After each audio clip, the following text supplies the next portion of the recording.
People get back down and school up a little bit, right direction. Those are the numbers really. People get shots.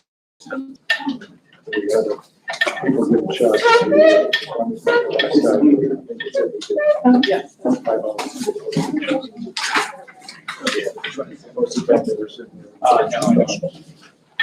I've been curious about that.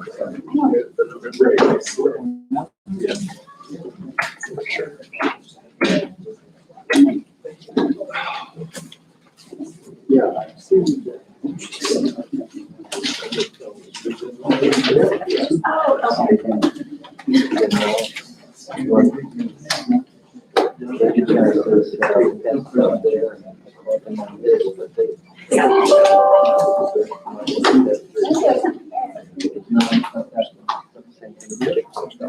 Oh, the staff report? Yeah. Yeah, I think it's a staff report. No. I've got that one. That one was online. Yeah, that one's online. That's. Yeah.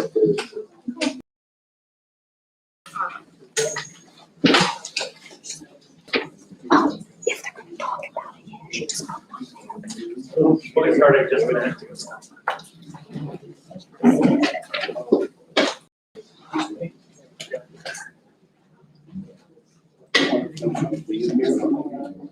No, I just got here.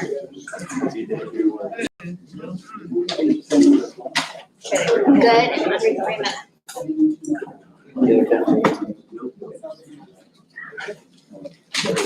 One person carries the timer with you.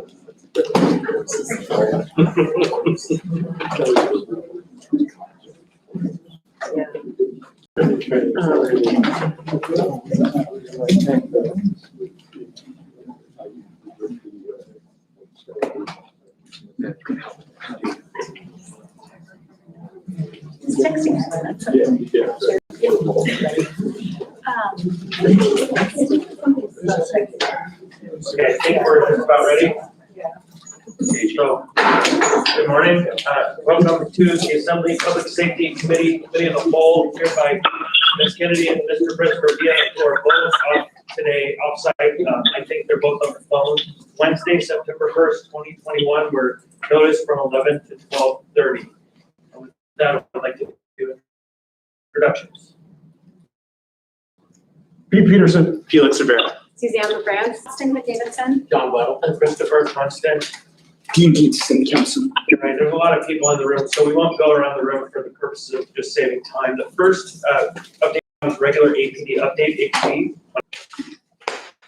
Cameron Perez-Rudia. All right, so that's everyone. Now, Chief Crow. Through the chair, good morning everybody, and Deputy Chief Mike Curl. The only updates I have the crime stats for the second quarter. There's one change, the violent crime, it says 1 January through 30 June. It should actually be 1 April, not 1 January. So just one little clarifier there. As you can see, we continue to do well with both violent crime and property crimes. A slight uptick in both DUIs and sexual assault, but other than that, we continue our decline.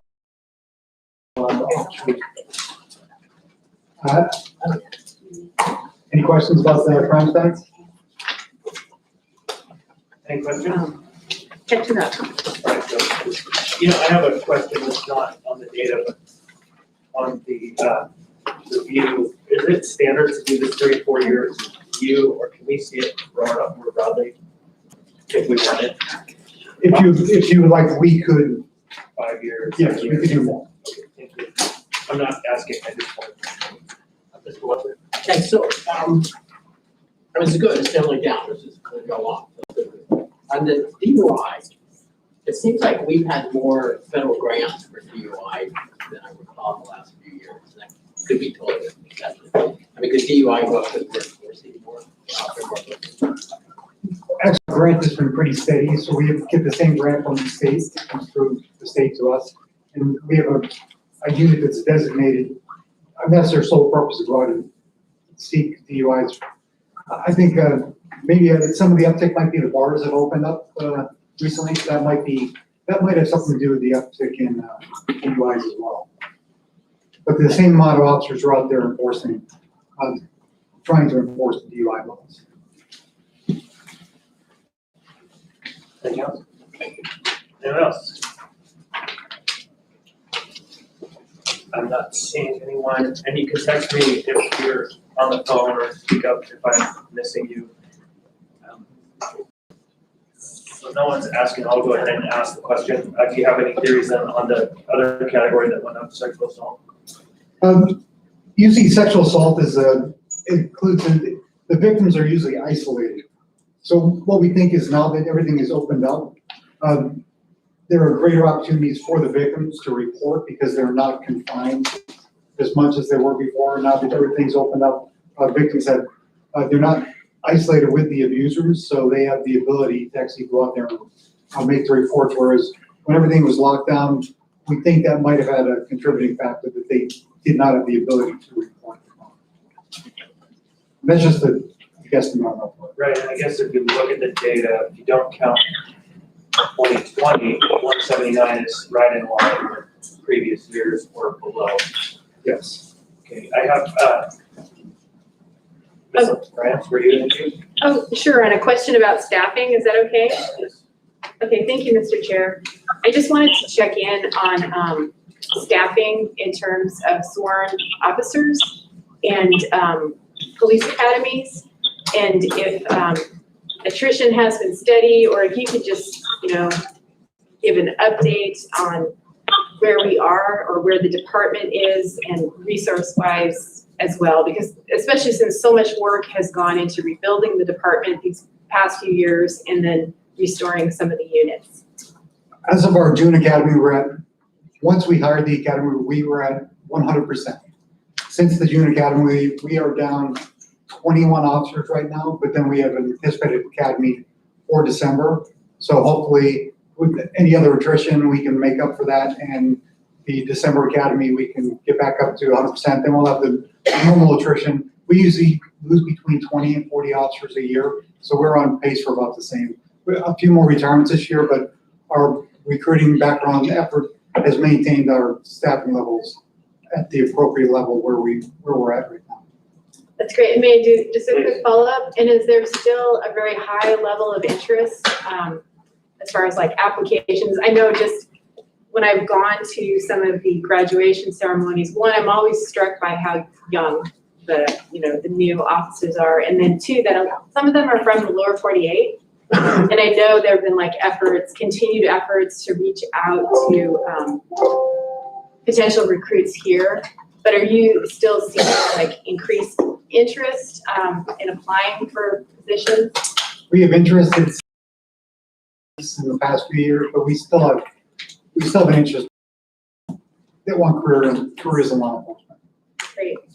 Thank you. Thank you, Mr. Chair. You're welcome. Mr. President,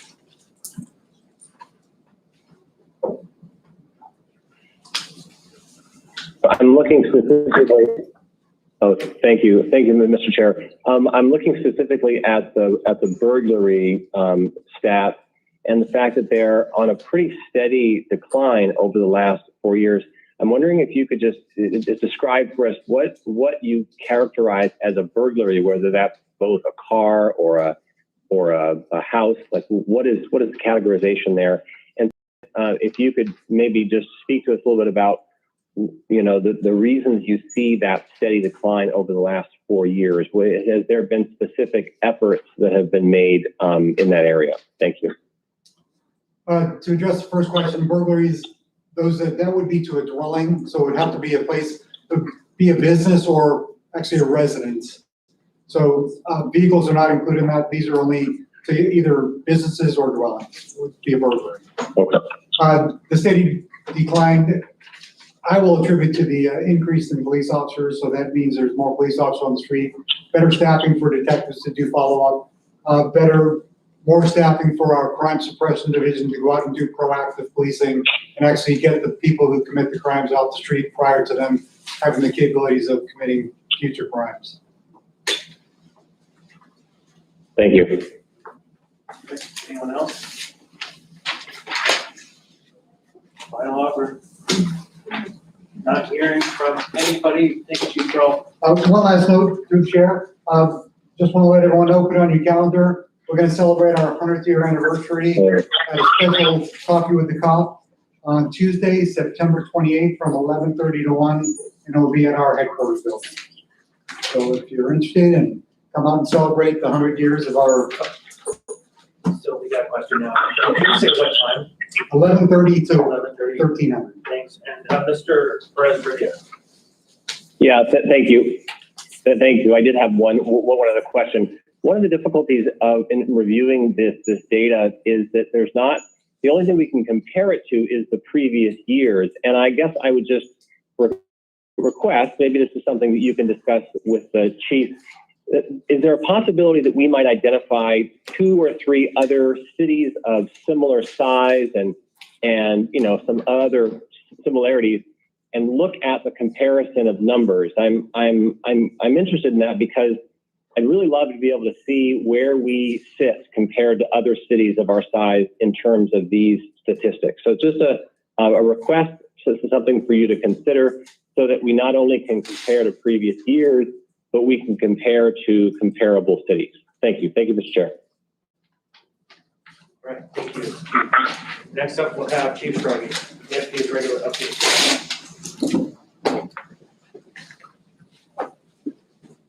Thank you. Welcome. Thank you.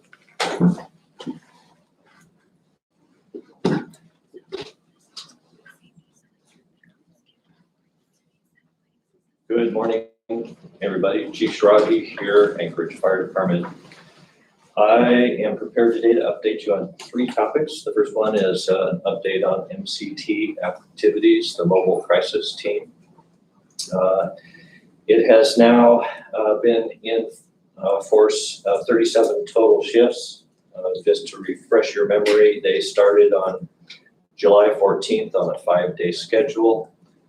They transitioned to a 7-day schedule on August 9th. To date, they have responded to 81 total calls. The preponderance of those are requests from other AFD units in the field, fire and ambulance crews that requested the service of the MCT. The next highest category is self-dispatched by the MCT that was monitoring dispatches and recognized a need for their services, and they responded. There were also 3 calls initiated by APD and 2 calls referred from outside agencies. We're holding pretty steady at around 72% of all of those calls resulted in no transport. To say it differently, 72% of the clients that they visited remained in their home or in their setting and stayed in the community. Our mean response time, 7 minutes, and the mean total time from call to back in service is 34 minutes. Are there any questions before I move on through the chair? Mr. Wilson? Just maybe, so what kind of cases were they dealing with? I mean, just, I don't know specifically, but I do know that the protocols for the MCT are fairly limited. They specifically go to persons who are in a behavioral crisis. They're specifically trained to de-escalate someone who's having a behavioral crisis, calm them down, and then provide them with resources other than going to the emergency. And so by so doing, they free up our ambulances and they free up our fellow APD officers. I would still be like, is it someone having a emotional operation for 3 years?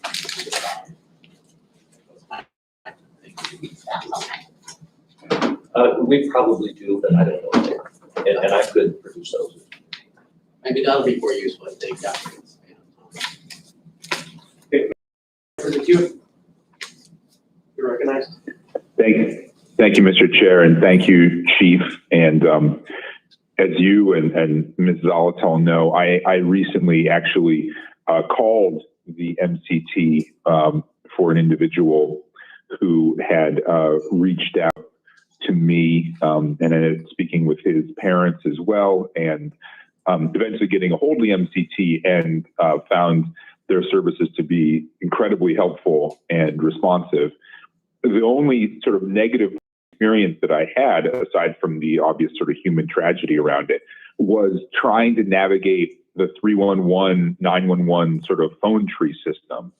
And, I didn't intend to call 911 immediately. It was sort of it was sort of a slowly unfolding event. And so I called 311, and there just wasn't an obvious path to get to the MCT. And so I guess I'd like to hear, first of all, Chief, I would really suggest you or anybody else try to navigate the 311 system. And obviously don't do that with 911, but, and see how difficult it is, and see if there's some way we can make it easier and more intuitive for our residents to call the municipality and hopefully not just 911 and end up at the MCT and at MCT services. Please. Yes, sir, Assembly Member Dunbar, through the chair. Yes, your concerns are valid, and I am familiar with the situation that you described. Keeping in mind that this service has only been in place for a matter of weeks, we've been deliberate about ramping this up in a measured way, and that includes the way that we're screening the calls. So currently, you're correct that the only way to access the MCT is through the 911 call center. That enables our dispatchers to run through their triage algorithm and make sure that the MCT is the appropriate resource. For example, if there is any perceived threat to the MCT or people that are in the vicinity, that's a call that would not go to the MCT. It would go to the police department and probably an ambulance. And so we don't want to unnecessarily expose our MCT crews to those settings. In time, though, we do expect that there will be other routes to access the MCT. We're working closely with the Crisis Now group, the Caroline, the 888 initiative that's going forward, and those will provide alternative ways to access the MCT. Thank you, Chief. I guess I would say in the interim, I would suggest in the 311 system, I can't remember off the top of my head if there's already something that says, if this is an emergency, call 911. But if there is, I would suggest adding the MCT to that. If this is an emergency or you're trying to reach the mobile crisis team, call 911. And if there isn't that kind of prompt, finding some other way to call 911 in order to get to the MCT. Because I think there are enough people now in the community that know the MCT exists. And again, some of these health crises, these mental health crises, take a long time to unfold, and they don't look like a traditional emergency that you would call 911 for. And so, making sure that our non-emergency lines direct people to somewhere, to 911 if they're trying to access that resource, I think is really important. So if there was some way to add some kind of prompt language to 311, I would really appreciate it. I appreciate the suggestion through the chair. Thank you. Yeah, thank you. And I just will speak Thank you, Mr. Chair. briefly. I don't know that the best way to have access to MCT being you call in and say, I need MCT. I think that's something that certainly has to be sorted out through internal processes, because it's not actually always the best oftentimes the best dispatch for Anchorage Safety Patrol is when you call through the 311 system and they do an immediate triage right there, because that's what they do. And so I'm curious that through 311 you couldn't get to mobile crisis. That seems like an unnecessary hurdle, but I think that we need to spend some time thinking about the propriety of having direct access for members of the public to a dispatch unit. So I think we should talk about that some more rather than just presume that that's the path. Mr. Peterson. Thank you, Mr. Chair. You mentioned something about an 888 number. Is that something new that's in the process of being developed now? Through the chair, yes, sir. That is, I think it's about a year out. It's not local, it's not unique to Anchorage. It'll be a broadly available number to access care for people that are in crisis. All right, thank you. So, seeing no one else, one more question for me. All of that raises the idea or question of what is the training in the call center for MCT services, right? Because that might also be an area that we need to focus on in some part. Because if those folks don't understand the exact methods and mechanics, then that seems like a real break in the system. But if we're training the folks in the dispatch center, then it seems like the best of both worlds. Thank you for the question. My response is yes, we developed our own algorithm for triaging calls specifically for the MCT. So I don't know what the exact questions are, but when the call comes to the fire department's 911 call taker, they will look for signs that bring them to this, we call it a card. It's a list of questions that they would specifically use, designed to decide if the MCT is the proper resource. So is it accurate to say that a person who gets a call at 311 couldn't or isn't trained in the same way, or are they trained in the same way?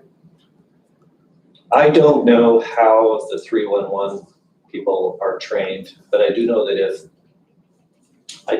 they know or will know that sending the call to AFD dispatch is one way to access the MCT in due time. And so, again, seeing no one else, I have one last question. If there's anyone else, speak up. Back to your numbers of calls, it was approximately 81 total calls, 72%. Oh, wait, for the numbers I have. You went through a list of numbers where the calls came from, but you noted that 3 calls came from APD.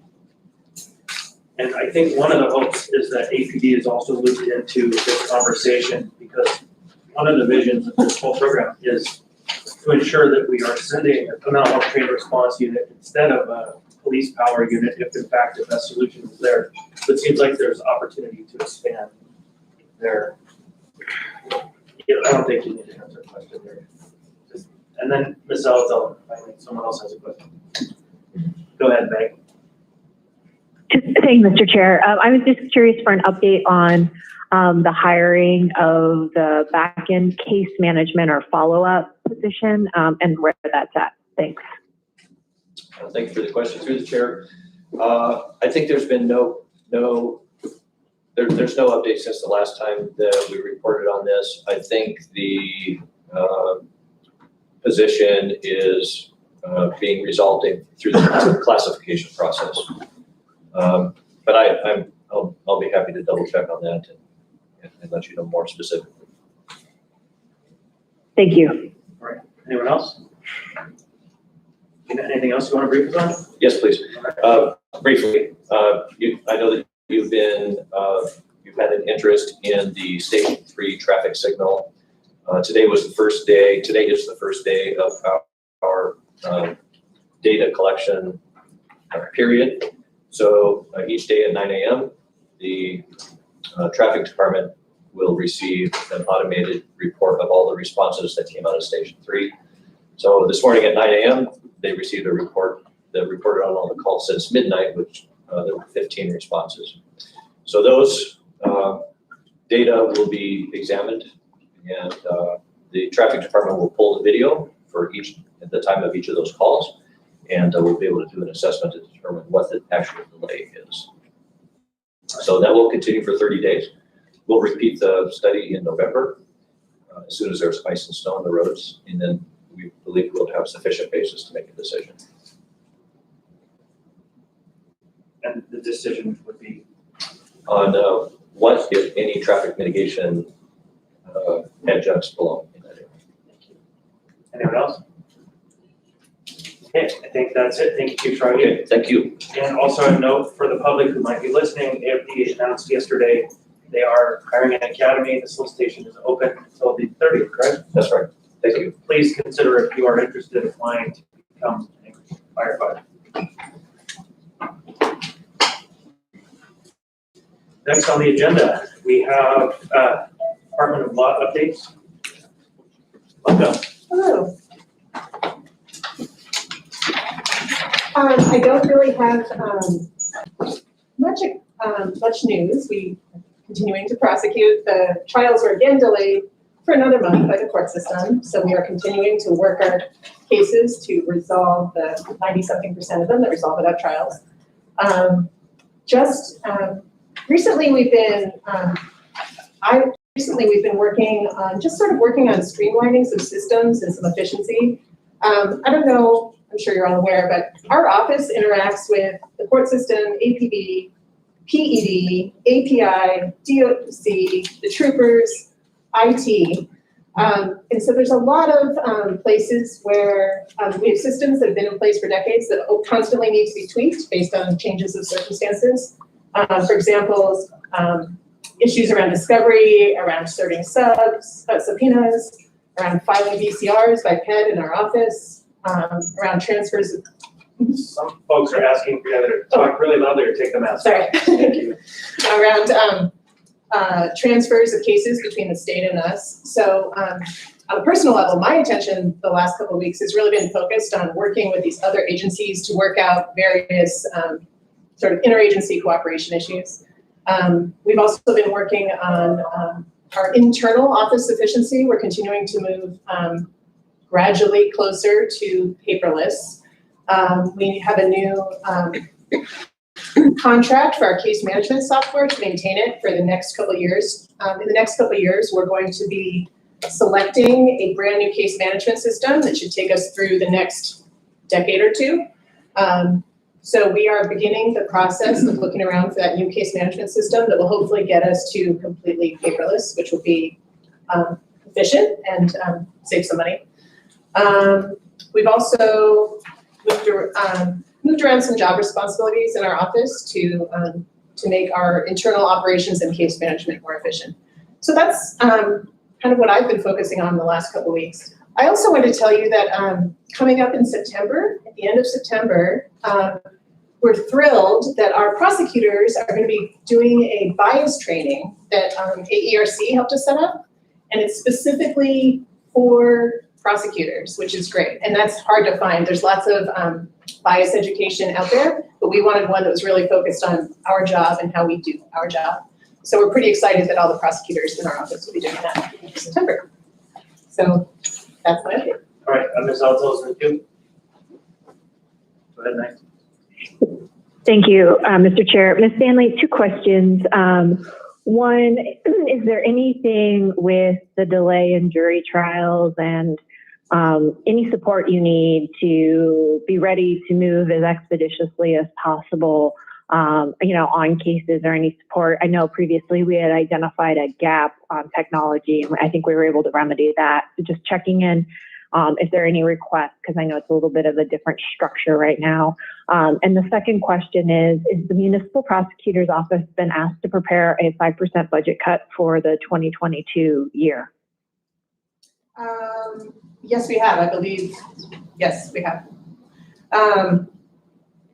As far as sorry, what was the first question again? Oh, the getting the cases handled. The technology has been a huge help. So first of all, thank you to APD for helping us get our laptops. We now have laptops, so we can work remotely. We can also take our laptops to court. We're not taking paper files to court. We have MiFi so that we can operate anywhere. When someone's on call, when APD calls us in the middle of the night wondering what conditions of release are for a DV offender, we now have access to our case management system so we can actually look that information up. So the technology piece has been a huge just change in how we operate in general. It's been great. As far as handling just the number of cases, it's a straight issue of just having enough people to do the job well and keep our numbers per attorney within reason. Yep. John. Mr. Wilson. I was just kidding. So the police have to call. Let me start at the beginning. When APD, be corrected by APD if I misstate this. When they violence situation, if someone in that situation has an open case, they usually have conditions released by the court that says they can't contact the victim in the open case, or they can't be drinking, or something of that nature. APD does not have access to the details of those court orders that a judge has given. So there's a domestic violence, we call it a grant, it's not really a grant anymore. It used to be a grant from the state, co-funded by the city. Now, currently, the money's been cut over the years, but gradually, but basically, it's now funded completely by the city. We have an employee whose only job is to, every time a bail hearing happens or conditions of release are set in DV cases, that employee enters all that information into Absence so that APD can actually see those conditions. So that's a huge help. So they can see some of them there. However, sometimes it's not quite clear, or APD wants to check a condition, or it's not a domestic violence case. And previously, there was, we have someone on call every night and every weekend. That APD can always call if they have questions about various topics when they're responding to calls. So now we have the power to, if I'm called at 2 a.m., I now have my computer at home. I can actually look up conditions of release and clarify for an officer what conditions are if it's not clear. Okay, well, I guess that's good news. Yeah. I assume they want to have a call. I assume their computers are on. Well, the DD ones are entered, but the non-DD ones are not. Anyone else with questions? So we're not hearing any, I guess that's it. Thank you very much. So that moves us to our next item on the agenda, which is under new business, AR 2021-248, regarding alcohol special land use permit for Northern Lights Liquor. Ms. Kennedy or Mr. President, do you want to introduce this item?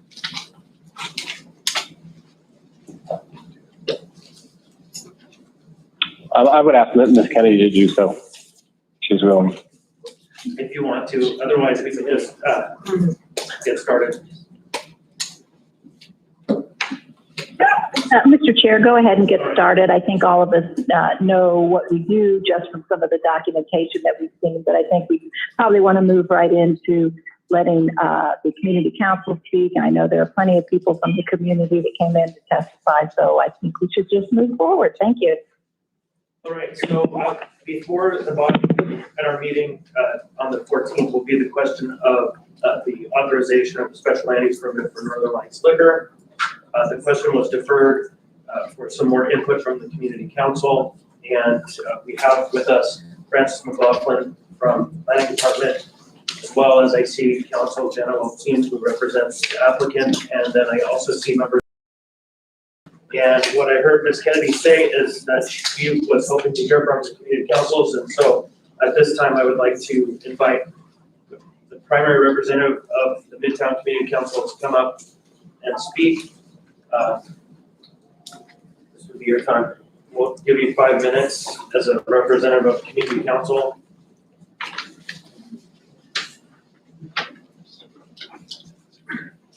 Mr. Chair, I'm the of the Midtown Community Council, and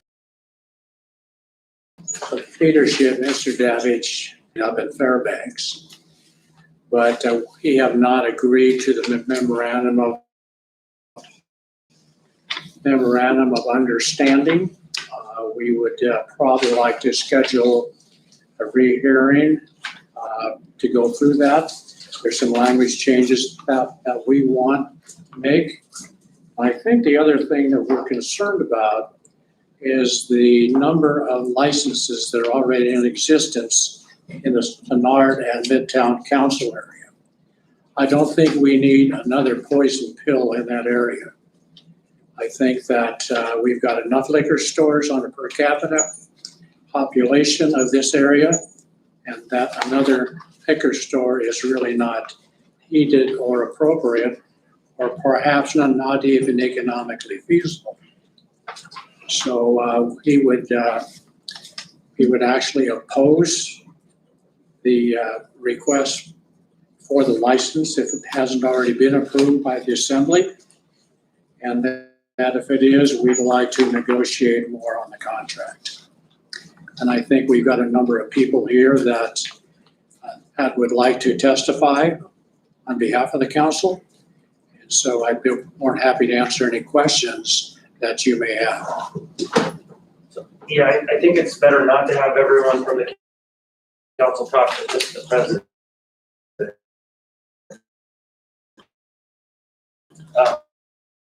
But for sure, whoever can ask, Ms. Zalatel.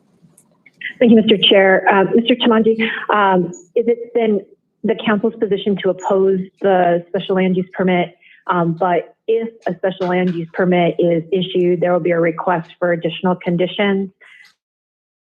And if that is the position of the council, can we expect to see something coming out from the council in writing? Thank you. Well, if you'd be send me your name, address, and your telephone number by email, I'll be more than happy to take a look at it. Other questions? Any follow-up, Ms. Zalatel? Okay, thanks. Yeah, thank you. No, hold on, Mr. Rivera. Thank you, Mr. Chair. So I will have some questions for the council, but what I would like after the community council's time is over is for the representative from the applicant to speak and then for planning to speak. And then after that, I think it would be appropriate to delve into things. So yeah, I was intending to do that as well. So that's, we're sharing the same ideas. Okay. So then I think there are no further questions right now. Don't go anywhere. I'm sure there'll be more. And next up, we'll hear from the Applicants Council. Thank you.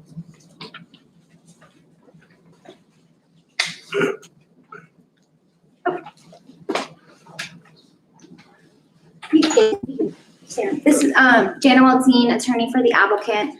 The owner is in Albania, but he's available on the phone. If you did want me to call him in, if anybody had any specific questions for the owner, I could do that. And I think that's what Al was referring to, received from Tim Potter after the August. I try to encompass everything that he talked to me about after the meeting, about ideas that he had that were helpful in mitigating package store, negative impacts around the area. Just as an overview, we started this licensing process a little over 2 years ago. Noted, negative testimonies or public comments in your packet written. And so we really didn't know the depth of the community's concerns until the August 10th assembly meeting. And that's when we really had to dig down and say, okay, who can we bring on our team that can help address these issues? This seems like it's going to be a challenging area. The experts in the area are identifying this as a challenging area. So how can we address this? And so that's what we've been really working on. And I do apologize, I wasn't able to attend the executive meeting that the community council tried to schedule. It was 48-hour notice for me, and I was in Fairbanks on a land use hearing, and that hearing went late, and I couldn't even get back that morning in any event. So it just was too quick of a turnaround for us. We're really wanting to hear what else they have to say about what additional things we could put into that MOU to make it safe. But my client's been paying for rent for almost 2 years now on that spot. It's a retail to retail swap out. So it was a restaurant before, which had a higher traffic, right? More parking requirements, those types of things. Now it would be a retail package store, lower traffic or lower parking requirements. So the parking's met. The building that is across the street, the Aquila building, that is an administrative building, and based on review of their website, I think they do some outpatient referrals, so folks that are needing a substance abuse assistance will drive past that way. But I mean, in reality, they drive past many, triggers anyways. And so they really got to work on protecting themselves from those triggers. Down the street, a little bit further away, and understandably through the chair, Mr. Constant, you've made that clear and disclosed that from the beginning of at the August 10th meeting, so we understand that. So through the chair, I'd like Jeffrey to take a moment to introduce himself to the assembly and just tell a little bit about his experience and his vision for the sport. Mr. Chairman, Anchorage Assembly. Most importantly, I didn't previously have the opportunity to address the Midtown Community Council. They're raising very important issues, and we haven't had the opportunity to get together, which I would love to do. Because simply, we're not interested in your typical package store that litter our streets, quite frankly. This is more of a boutique. We're not interested in doing anything that contributes to the problems we're all addressing right now. That's been a challenge. However, there are members of the community that are desirous of more European products, that want a safe location to go to. This is a very high traffic area, a blank slate, that allows us to set up things such as security, protocols for sales, intelligent sales to perhaps a customer base that's not interested in shooters or the purchase of cigarettes and other matters, which quite frankly, we understand the challenges therefore. I'm not leveling judgment with other people. I would love to have the opportunity to share with the community council what that design looks like, what it's intended to service, and to be an asset and a benefit in a new way, perhaps, of alcohol sales without contributing to the ills that all of us are experiencing within the community. I think you would perhaps find a real benefit. We'd like to demonstrate also this can be done differently. And perhaps moving forward, where economic investment has obviously been challenged, we can demonstrate a smaller store operating very properly, and perhaps that will have an influence in other areas of the municipality that this can work. And we can work with those other operators and the community council to ensure all the stakeholders are getting the things they want. That is always the first and highest priority of any economic investment and the safety of the community. So I hope I get the opportunity to visit with the Midtown Community Council, the Assembly, and bring greater detail to what we have envisioned. The other thing I wanted to add is, like I mentioned, this license actually meets all the actual code requirements. It's also additionally not a new license, it's a transfer license. So my client has sold this license to another operator. That operator failed on its obligations of the note. My client had to foreclose on it and take that license back. So this is not a new license in the municipality. It is a transfer of location, and it's because obligations under the purchase and sale agreement. So I just wanted to reiterate that this is really trying to recoup a venture that the sale, agreement was not fulfilled, and my client is, really trying to turn lemons into lemonade, and we're really looking for the opportunity to do that.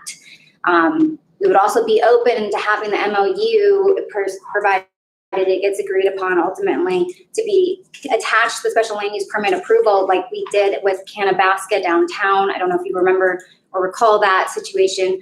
We actually included the memorandum of understanding as a condition. And so we follow those requirements as a condition of that license. I don't know if you can do that. That's a dean question for liquor licenses, but I would propose that we would be completely willing and open to do that. Because it's a Dean and Francis question, whether you can do that. For liquor. So that's all we have unless there's questions. Thank you. Any questions? Yes, I do have. Does anyone on the phone have a question? Actually, no. No? Okay, did the community council get your draft? Yes, I sent the draft, man, Al, I don't know how many days ago that was. But I think you just, Al said, we'll see you at the public safety meeting. So I don't know if they've had a committee meeting on it yet. Okay, so should I call, I'll back up, people want to talk to the community council. Yeah. So Mr. Toronto, can you come forward and we'll. Yeah. I'm sorry, no, we'll go Well, I'll go, you can come up, but Francis, I'm sorry, let's go to Francis. Hi, Francis McLaughlin, Planning Department. Planning really doesn't take a position on this or have much of a presentation. Everything that I would say has already been said, but just to, I guess, characterize it the way that planning sees this. This is an existing package store license that's located the way that planning sees this. This is an existing package store license that's located currently across the street from the Anchorage Gospel Rescue Mission, and that's strip mall. This is a transfer of location application to move it to this strip mall in Benson. As been stated, this location is more than 200 feet from the Frontier Charter School, and planning did research the charter school, and it's an administrative office for a homeschool program. Planning doesn't see this as being a school, meeting the definition of students taking classes there. Planning doesn't comment on the number of licenses in an area. Looking neutrally or exclusively at the zoning code. This is a commercial, strip mall on a commercial corridor, and this is swapping one retail use for another. Be happy to answer any questions that you have. Those are the main points I wanted to cover. Thank you. Any questions? Felix? Yeah, thank you, Mr. Chair. Okay, so now that we're done with the presentations, I do have a series of questions, if I may go through some of them. Okay, so first, I just wanted to clarify, because I think I understood correctly. Can someone describe the communications between the community council and the applicants prior to the August meeting? Were there any? Okay. No, there was not. All right.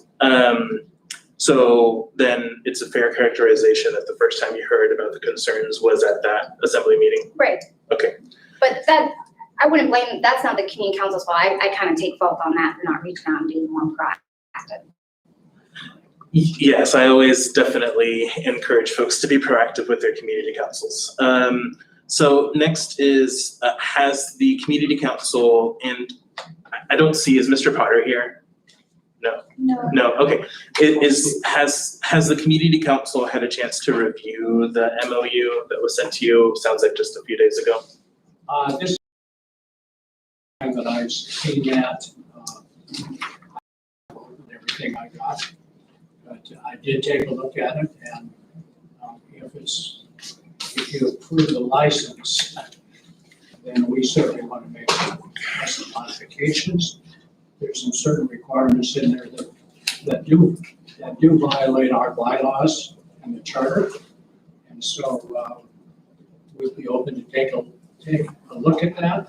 We'd also like to have some other people testify today, because they've taken their time and their monies and lost their wages, some people, to come down here at this very important hearing today. Yeah. And so I think there will be audience participation at the end, so hopefully we can get through this fairly quickly and get. Okay. Just one point, Mr. Monty, could you move forward, because we do record it, and I think we might be too faint for a clear. We have a hard time hearing that. Yeah, can you move forward as much as you can? Yeah, because you're probably going to answer a couple more questions, so could you move up to the front, please? Thanks. Okay, so then this next question I have is for the applicants. So the MOU, was that something that you developed from a template, or is that just, you developed it just based off of what? So on Monday, the 23rd is when I first sent the MOU over. And I developed that from the marijuana MOU that I remember who developed the first draft of that. It was probably staff at some point. So I took that, and then I took some of Tim's, really every suggestion that I could remember from my conversation with Tim after the assembly meeting, and the traffic concerns, and then the trash pickup concerns from the assembly meeting, and then I just dumped it all in there. I didn't have, I did ask have it available, and so I just kind of took a stab. Okay, a few more, just really quickly. So, to the community council, so I understand that your stance sort of in general for the district is no new packaged liquor stores. Do you have though a more specific stance on this particular packaged liquor store, or is it fair to characterize that this community council does not want this liquor store here? Well, I think that we would not prefer it to go because it's in an area where there are a number of other liquor stores. And secondly, there are other stores within our council that do have a very large selection of high quality wines and those type of elements. So it isn't because of a lack of those things that are available in our council area. But we take a look at the number of stores. We take a look at the number of restaurant licenses, hotel licenses, and we're probably at about 40 to 50 in our Midtown area collectively with all licenses. So then just one quick follow-up. So I understand that position. So if though this body were to approve it, it sounds like the community council would want some specific special limitations put on the license. What would those be similar in your mind to things that we did for mom and pops or Walmart or the Brown Jug? We may want to take a look at that, yes. Okay. And then will the community council and the applicant be able to meet before the September 14th meeting? Because this is September 14th meeting is when we have this back before us. I don't think we have any particular deadlines, and staff can correct me if I'm wrong. Go ahead, Ms. Welty. Through the chair, so, before I hadn't gotten too far in the special land use process, so I asked the board at the ABC meeting to always table the protest, kind of extending my 180 days. But this last meeting, I said, well, you guys have extended it twice. We need to get this done. I'm not gonna ask you to extend it again because that's, not really fair for your regulations. And so they said, okay, so 180 days starts there. I think if we could move this to not the September 14th assembly meeting, but the next one, it might give us a little bit more time to work with the community council, And I just want to keep in mind that 180 days started August 20, I can't remember off the top of my head. I was in Nome. It was like 2 weeks ago is when that started. But I have it calendared. Because I think 2 weeks might be a lot of pretty quick to get everybody together. Okay, so then that next meeting would be September 28th. So I just want to make sure I have a commitment then that if we move this to September 28th, the community council and the applicant can work together and see if anything comes of that. Yeah, we'll do now. We'll have a meeting of the board with you, and then the board will make a recommendation to the full council on the first, I think it's about the 12th or so of September.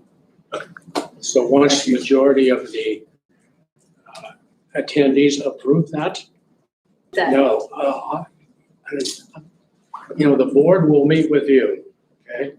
And it's probably around the 8th or 9th of September or a little later, but we'll do it as soon as possible.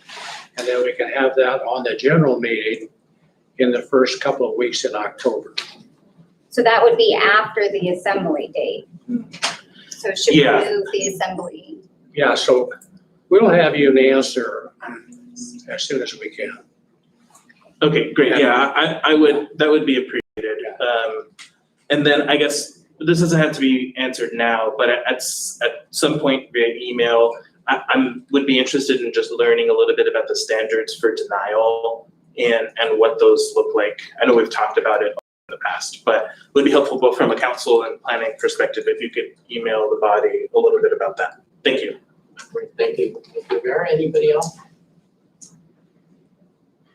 Meg on the line? My questions have been asked. Thanks. All right, thank you. Has there been a liquor license to either Dean or Francis? Are you aware of any liquor license that's been rejected because there were just too many in there? Deception.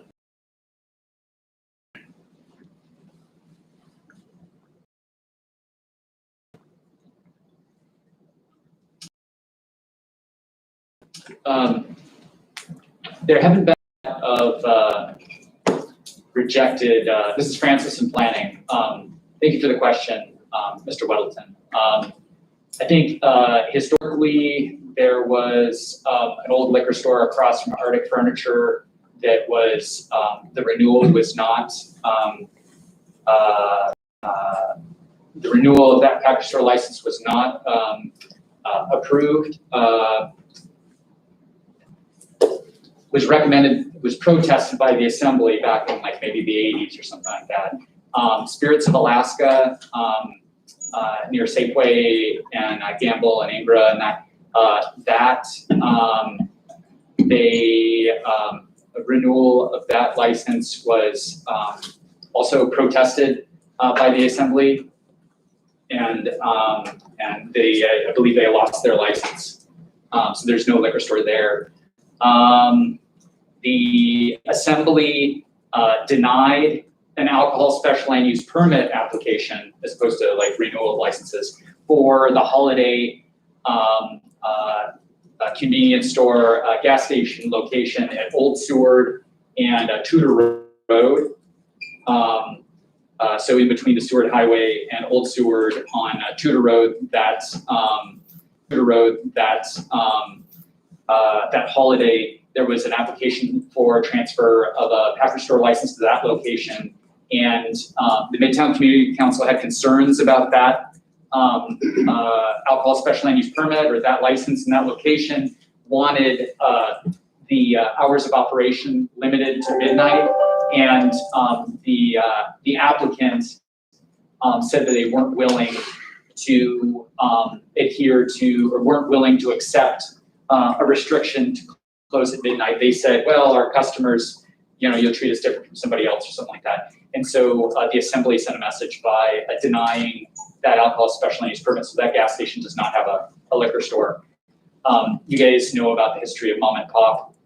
Those are the ones I could think of, like just sort of spur of the moment. But none of those were specifically, we just have too many in the neighborhood. That wasn't stated. That's correct. That's correct. Yeah, to answer your question more directly, I don't recall, say in the last 12 years or since I've been working on this portfolio, that being done, but I would think that that's either a bad operator or over concentration would be the reasons the assembly would probably use to justify the denial of a license. This is commercial area. You know, downtown is a commercial area, but you know, the assembly could certainly make a finding that there's too many package stores within an area. That's something that they that the assembly has the authority and ability to do, for sure. Right. Thank you. Mr. Constant? Yeah, this isn't a license that's before, so it's a special land use permit, which operates under a different set of factors. So if the assembly denies the special land use permit, what happens? Then that assembly resolution, you know, recommending or denying the alcohol special land use permit, the alcohol special land use permit goes kaput. The protest of the license that is probably already been processed by the clerk's office will stand, and the Alcoholic Beverages Control Board will have to make a decision on whether or not to approve or deny the license application. Historically, applicants have made the argument that the decision was to protest the license or deny the alcohol special land use permit was arbitrary and capricious, and the ABC board would have to make a decision. Now, if the ABC board already, you know, approved the license subject to obtaining and I don't know if they have, subject to obtaining approval from the local jurisdiction, the municipality of Anchorage, then I think they wouldn't have that approval, and so they would go back and this bit about the, I haven't attended ABC board meetings, but you're right about, there's a difference between the license and the zoning, the local alcohol specialist land use permit. And Alaska statute Title IV requires the state with their license to consult with the local jurisdiction. We protested it, the Muni speaking generally, because we protest almost all of them, subject to obtaining, have you paid your property taxes? Do you have a health permit? Do you, have any code enforcement issues? Do you have the alcohol special land use permit? Do you comply with the fire code? There's these like 5 or 6 agencies, municipal agencies that all have a role. And that sort of punch list of approvals is kept by the clerk's office. Once all of those approvals have been met, and that sort of punch list of approvals is kept by the clerk's office. Once all of those approvals have been met, and this is probably the last remaining thing, the alcohol special land use permit, then Kiana and the clerk's office is able to send a memo to the state, administratively dropping the protest and allowing the state to issue the license. But if she doesn't drop the protest, this is all kind of. So this is a Dean question, I think. This is a legal question. If the assembly opted to reject the special land use permit, could the state authorize a liquor license and could it operate in that location? Well, as Mr. McLaughlin was describing, the state's consideration is whether the protest is arbitrary, capricious, or reasonable, and that the protest that we issue is based on the condition of getting a special land use permit met. So if that's denied, then we are officially protesting the issuance of the license. And the ABC board's question, well, is it arbitrary or capricious to deny the license because they didn't get special land use permit? And I think that's kind of it's almost a foregone conclusion in a way. I can't speak for the ABC board. It seems very reasonable to deny the liquor license because the local jurisdiction denied the special land use permit. Francis McLaughlin Planning. I just one more point to that, and I don't know how often this occurs, but just an important point. If a license was issued by the state of Alaska for a package store, if they don't obtain the local permitting approval, like the zoning alcohol special land use permit that's required by Anchorage Municipal Code, they would need to have both. Hopefully what the conclusion is, I just feel there's a gray area in the law. Well, I just to say if the state denied, or if say the state overruled and approved the license issue, the business still couldn't operate. Our code enforcement officers would go out and say, you're not allowed to sell alcohol until you obtain alcohol special land use permit. You do not have that. Okay, thanks. Dean? Yes, I just wanted to continue my thought on this. This is the liquor license is an application for transfer of location, as I understand it. And so the only thing they're looking at is this location, and not like the license is going away. So the transfer of locations denied the owner of the license. I mean, I'm sort of just reassociating here how it work. They still have the license, but they need to find a location for it. And they still have the old location, which was on Tudor Road somewhere, but they're not operating there. So I guess the owner of that liquor license needs to figure out what to do next, since the special needs permit is set location here. But it's denied. Then they need to figure out what to do next. Look for a new location, apply for new transfer of location, something like that. But the license itself is away. Well, I just wanted to clarify, so for this type of. Maybe you should identify yourself. Jan Waldstein for the record. Oops, I'm sorry.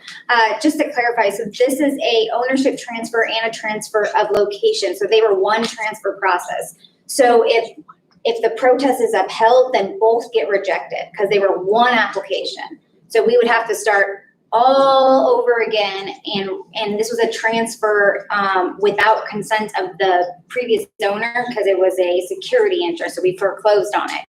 So it would be a massive setback because these two are together, not two different processes. What it does is the first hearing, they approved it with delegation, two are together, not two different processes. They are one application process. So what the state of Alaska does is the first hearing, they approved it with delegation because your response was pending. Once you sent in the protest because of the special land use permit, then they deny it, right, with an 180-day abeyance for us to get the protest lifted. So if we don't lift the protest, the license and the transfer application together die at the state level. So I just want to make that clear. Thank you. One last quick question on that. Wait, you say they die, the license itself dies? The transfer, both the transfer to the owner, to my client, and the transfer to the location die. Francis? The comment I was gonna make is not relevant anymore. Okay, so anything else on this? Before we're done, one last very quick note. The Fairview Community Council was the one who drafted the first MOU. Okay. Okay, anything else? Okay, so we're gonna move on to the next item. If we have time at the end, we can have audience participation and hear from other people. This is not really a public hearing, this is a committee, but we do want to hear from you if we have time. Thank you. Next on the agenda, we have a briefing from the DEA on their Operation Engage team. Someone here? Come on up. Mr. Chair, are we going to have any more members testify on So this license? If we get the next item on the agenda, then the next item is audience participation. And so we need to move with all due haste to get there, but I anticipate there could be enough time for 2 or 3 people. Okay, thank you. So if there's someone from the DEA Engage team here, Operation Engage, come on up. Okay, I'm not seeing anyone here, so we might be pivoting to the next item, and maybe we'll defer this item to the next meeting. I don't know who had scheduled them to be here, so I don't see them here. Hearing and seeing none, we'll postpone this item to another meeting. Oh, I might have got a text. Hold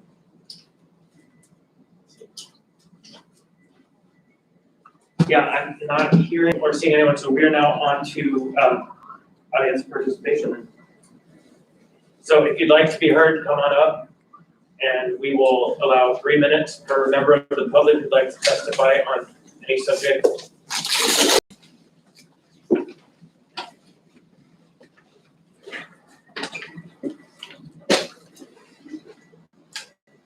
Hello, my name is Austin. I'm curious daily about the bank. I spend a half hour every day cleaning up feces, urine,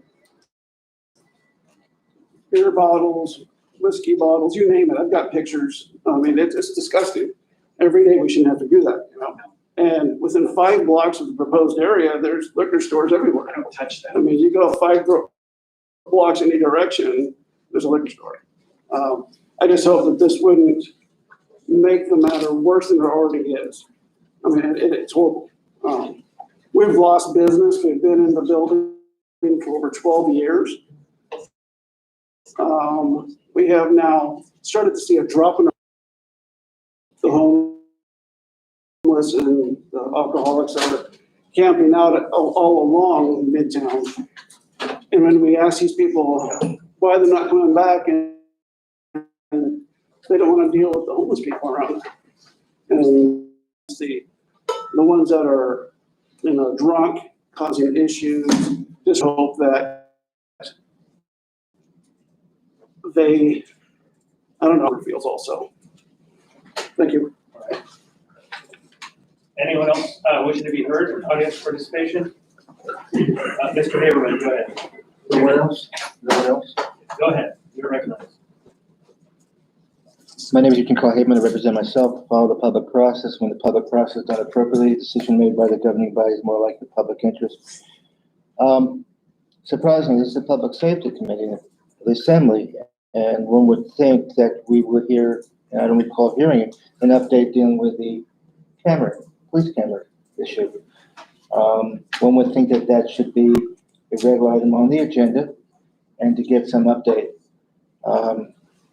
I attended the meetings for public comment on that issue in the different places, and expressed before the process has been very dismal for connecting with the people and hearing on that subject.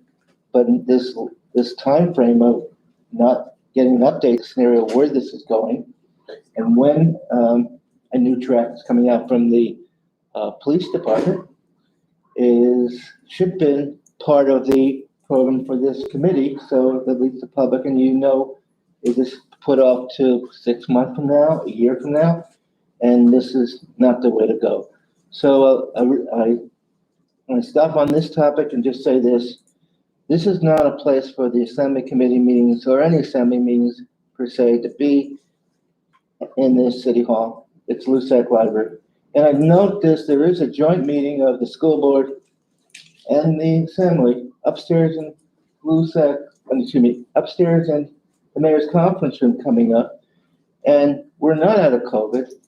And at least the school board is doing a more responsible effort in dealing with COVID, but it's responsible to have that meeting scheduled in the next few days upstairs. Thank you very much. And that quits my time. Anyone else like to be heard? Member of the public, come on up. Please state your name for the record. 3 minutes. My name is Kirk Haston. I am a board member at Midtown Community Council. To try to get a working relationship here could be problematic for the future. If you go back to the foundation document, they admit in their application that 2.5% of their product or their inventory would sell for less than $5. In time, that'll be shooters. I think this is the wrong option, has been pointed out. We have enough package stores in that area. There are other areas of town, I think, that actually may be more conducive for this type of business.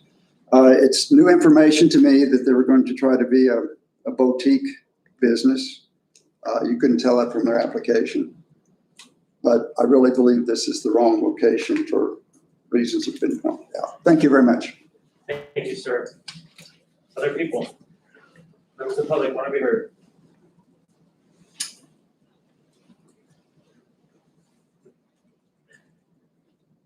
Others? Anyone at all?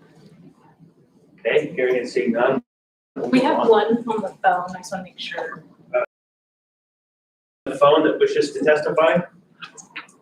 Audience participation? Phone number last 4 0001.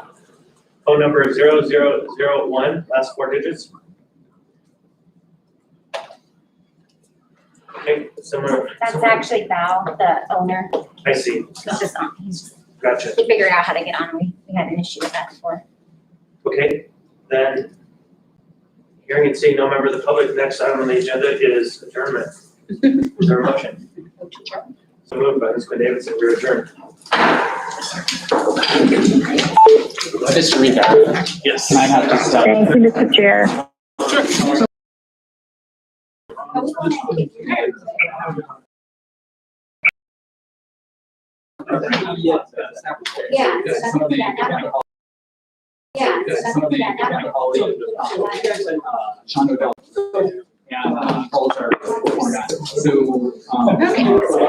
Area here. And the first one is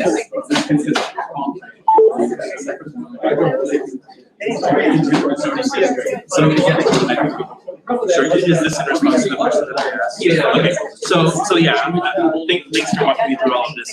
So, one of these I assume has to deal with public health and safety. Yeah, there's a public health and safety, there's a conservation, I was gonna get to those. Yeah, there's one about altering the character, trying to work all day with, any mitigating events, it's just there's and then, staff report, right? First on your response, the name, here's that point out, and then, staff report, right? But, first on your response, the name, here's that point out, yourself, applicants, applications, and then all my, is listed